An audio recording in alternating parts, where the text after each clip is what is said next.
You're watching Fish Plates and Scratch Builds. I'm Jonathan, and these are my Scratchbuild Diaries. In this series, I'll take a look at past Scratchbuild projects from my 00 gauge layout, Addleford Green. I'll show you step by step how I used raw materials to create realistic scale replicas of both real and fictional buildings. In this episode, we'll be looking at the station building.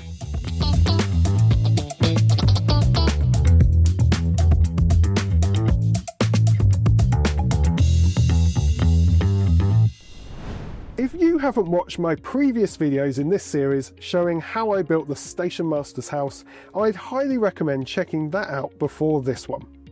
In that video, I cover some of the more basic building techniques in greater detail. Click the link above or find one in the video description. Okay, I'm going to level with you. This build was a challenge. I actually ended up building this one 3 times because I wasn't happy with the results. Let's find out exactly what went wrong. The Hawkhurst branch by Brian Hart was once again an invaluable source of information and my first stop for this build. It contained detailed scale drawings of the station building at Hawkhurst and floor plans for most of the other stations. I turned the detailed drawing into a basic template in Microsoft Word, printed it out and used it to cut some 0.5mm embossed plasticard. This one is designed to look like corrugated iron. You'll see I had to join 2 pieces together because the sheet wasn't as long as my building. I figured the best place would be above a door where the least amount of join would be seen. These windows are from pack SS86 from Will's Lineside Kits. Holes were cut to accommodate the windows. This stuff would be both my saviour and a source of eternal suffering. It's a filler suitable for use on plastic kits. Any tiny gaps from, let's just say, a poorly cut window aperture could be filled and painted over later. This building features lots of additional details that are never seen because they're either hidden inside the building or are on the rear face, which isn't visible in normal conditions. Let's have some fun and keep track of how many of these details I added. I'll let you decide if they were worthwhile. I wanted to include some amount of decorated interior, so here I've drawn in the positions for the interior walls with a Sharpie. Below that I cut some plasticard which gives the appearance of wood panelling. Don't worry, I'll realise later that the panels should be vertical. Next, I added a layer of plain plasticard to the interior walls that wouldn't be seen. This process of creating laminated layers gives the walls more rigidity and structure. I left some gaps to accommodate the interior walls. They simply slot in and help keep things square and give more surface area for the glue. These smaller sash windows are from Pico Kit LK78. I made an attempt at adding some window frames and a door frame. The cuts are messy and I ended up with glue everywhere.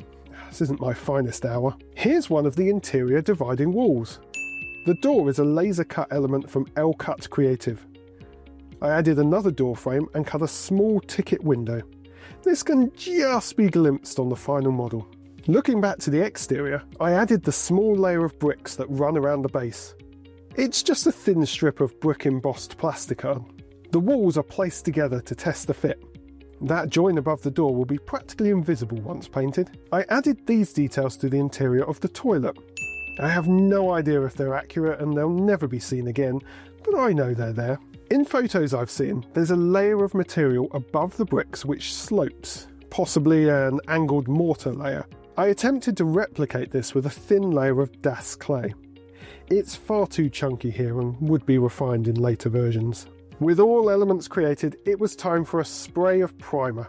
I did this before final assembly because I wanted to be able to paint the interior while the pieces could be laid flat. Using this card template, which was the same size as the windows, I made some window frames from plastic strip. A fiddly and tedious job, but I hoped it would look good in the end. Stay tuned to see how that turns out. The interior of the toilet was painted and some wooden partition walls added. Again, no idea if these are accurate, but I like them. The exterior walls were painted at this stage too. I was using specific enamel paint billed as being authentic southern colours, but I found them far too bright out of the can and I toned them down later. These days I'd mix up my own colours and not stress too much about authenticity. Colour is affected by so many things anyway, from age and dirt to the amount and type of light at any given time. The brick courses receive a coat of off-white to represent the mortar, before adding the brick colours over the top. I covered this painting process in my previous video. These decorative barge boards were cut from some regular card using a general wavy pattern and then glued to the sides. The interior is painted green and cream, and some details are added from a pack of scale railway posters and station signage. The window frames are also primed, painted green and added to the model. I like to paint elements like this separately, as I'm just too clumsy with a brush to do it all together. Looking good so far? Look a little closer. Oh, there it is. Rookie error. I never checked the clearance required for these window frames, and this one is intersecting with the door. Oh, even worse, the door already has a door frame, and it's much finer than mine. It looks awful, and I've clearly cut everything much too chunky. Looking inside, the situation isn't much better. Unfortunately, this just isn't the level of quality I was aiming for. Let's start again. It's become clear that sticking the frames over the windows wasn't the way to go. The window elements I was using had a huge amount of extra frame around the outside. On this attempt, I decided to cut away the excess and make a finer frame that the window would sit inside of instead, much like the real thing. This way, I didn't need to make a set of frames for the inside and the outside. I completely remade the walls as before. Luckily, much of the interior could be salvaged for reuse. Here are the new walls with windows in place. A quick comparison shows the difference between attempts number 1 and 2. The interior looks much better. Did you notice I got the panelling right this time? You can't see it all that well here, but I made a mess of cutting the window apertures, overcutting on the fiddly windowsills which protruded out from the frame's overall footprint. I tried in vain to plug the gaps with that plastic putty from before. In fact, I got a bit complacent and relied on it a little too much as a kind of magic fix.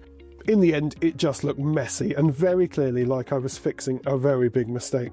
Looking back, it's clear the camera didn't pick all this up, but trust me on this, it was time to start again. Again. I'd learnt so much from building this thing twice that I was certain the third time would be the charm. All these attempts had exhausted my supply of usable windows, so I went with these laser-cut sash windows. They come in 3 parts that have to be painted and then glued together, sandwiching a layer of transparent plastic in between. Painting was carried out using a white spray can. Much better, and I really like the look of these windows compared to the ones I've used before. For the frames, I used the same technique as attempt number 2, but I omitted the windowsill. This would keep the window footprint much simpler and easier to cut. Back to creating more walls. I'm starting to refine my cutting techniques now. A good sharp blade, a steady hand, and a whole lot of patience really do help. These windows look good in their frames.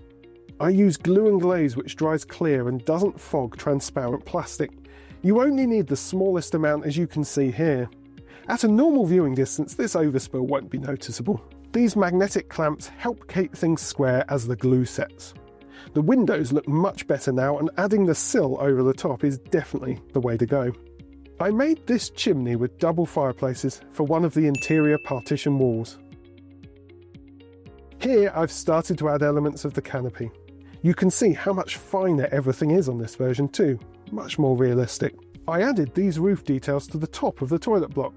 I have no idea if this makes any sense, but I wanted to include some suggestion of a water tank and plumbing. This must be based on something similar I'd seen elsewhere, but I can't remember.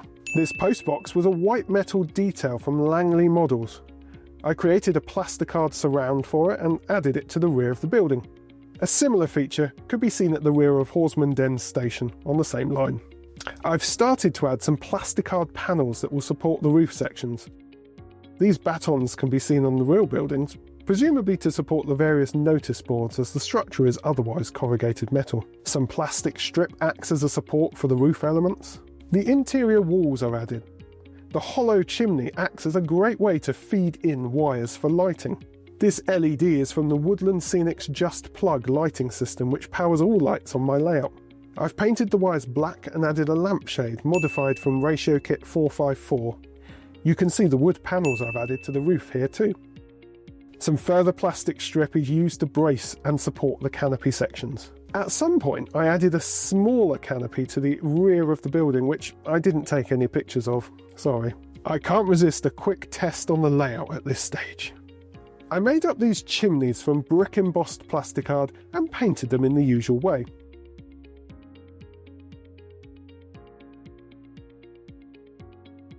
The roof is made from Wills corrugated iron building sheets, which are transparent and much thinner than their normal materials. They're moulded with a suggestion of overlapping panels and also have fixture details too. These were attached and painted. Soon after, the chimneys were added too. Some Das clay acts as the mortar, and the pots came from another Langley Models white metal detail pack. Here I've laid out a piece of mount board which will form the platform surface. I've also marked out where each building will sit. I made this wood-panelled floor section and carefully peeled away enough card for it to sit flush. The hole is to accommodate the lighting wire, which will pass through the baseboard below. I wanted some texture to the platform surface and initially glued fine sand to the top and painted it. But ultimately this ended up looking too coarse. I decided to cut another piece and leave it plain. It's all too easy to overdo texture, so sometimes it's better to let the paint suggest texture instead. I used a combination of grey and black spray paints at the same time to add colour variation.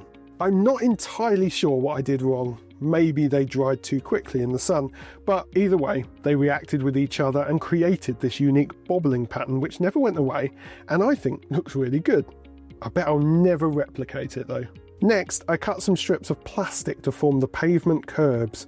I painted them and stuck them down using superglue. Fiddly for sure, but definitely worthwhile. The next job was to create the support structure for the station canopy. I made this simple template based on the station plans and taped it to the bench. I cut and glued together various sizes of plastic strip using the template as a guide. Some additional straight edges formed a makeshift jig and helped to keep the pieces aligned as the glue set. The supports were then added to the main building.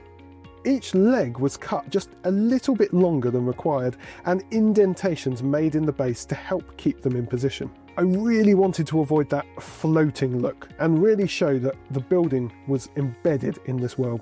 Here's the more or less finished building placed on the layout for effect. The guttering was from the Wills SS46 building pack and the downpipes were florist wire bent to an appropriate shape and then painted. At some stage I would have added an overall coat of Plasticoat matte varnish to help protect and unify the different finishes. Annoyingly, I cut the roof slightly too short at the rear. Don't worry, I didn't start version 4. Instead, I created a bit of tarpaulin to hide the error and added a ladder to suggest repairs being made. Once properly planted on the layout, I added some additional station details including people, posters, these laser-cut benches from Metcalfe, and this fun chocolate machine from Langley Models which adds a nice pop of colour. Let's look at the final count. Why do I make so much work for myself? This project took way too many attempts to get right and it remains the building that has given me the most trouble so far. But I felt I had a duty to get it right as it's such a prominent feature, right at the centre of the layout. In the end, I was more than pleased with the result, which is a relief because I wasn't doing it again. Thanks so much for watching, I hope you've enjoyed this video and look out for more scratch builds in future videos.